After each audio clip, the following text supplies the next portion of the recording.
नमस्कार मित्रांनो, गेल्या 2 वर्षापासून आपण या बागेचं नियोजन करतोय आणि प्रत्येक बागेवरचं प्रत्येक फळ चांगलं आहे. त्याचबरोबर बाग ग्रेनरीवर आहे आणि झाडांना पाहिजे तेवढा क्वांटिटीमध्ये माल आज तुम्हाला या ठिकाणी दिसतोय. तर मित्रांनो, आपण ही सर्व बाग आपण या व्हिडिओच्या माध्यमातून बघणारच आहोत. परंतु तुम्ही कसे कामं केले हे सुद्धा सगळ्यात महत्त्वाचं आहे आणि तुम्ही जे सांगितलं त्याप्रमाणे जर कामं केले, म्हणजे जे पण तुमचे कन्सल्टंट असतील तर त्या हिशोबाने त्यांनी सांगितल्याप्रमाणे जर काम केलं तर नक्कीच तुमची बाग ही चांगली येणार आहे आणि ही बाग आपल्या हातावरची आहे.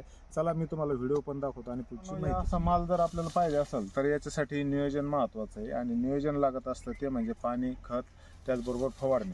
आता तुम्ही प्रत्येक झाडाला बघू शकता की पाहिजे तेवढा माल आपल्याला भरपूर प्रमाणात दिसतोय.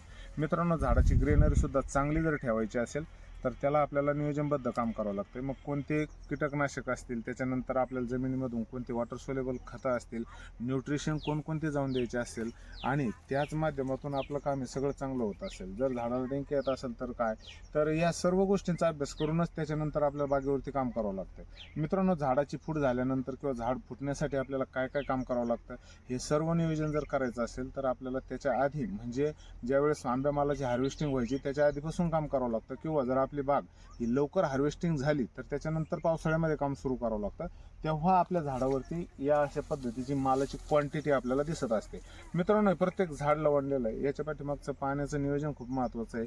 त्याचबरोबर जे शेतकरी हे काम करतायत तर त्यांच्या कष्टाला हे यश आल्यासारखं, म्हणजे त्यांनी केलेले कष्ट हे खूप महत्त्वाचे असतात.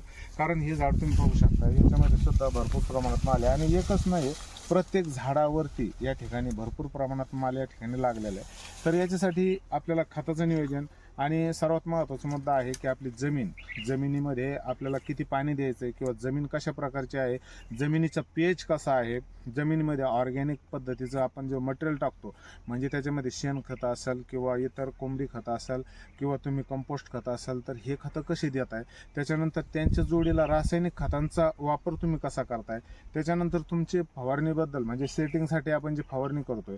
आणि त्याचबरोबर दुसरा मुद्दा येतो तो म्हणजे आपल्या झाडावरती जे पण थ्रिप्ससारखा अटॅक होत असतो किंवा कोळीचा अटॅक होत असतो, मंगू येत असतो, तर याच्यावरती तुम्ही कसं काम करताय हे सगळं नियोजन आपल्याला करणं गरजेचं असतं आणि तेव्हाच कुठं चालून आपली बाग अशी होत असते.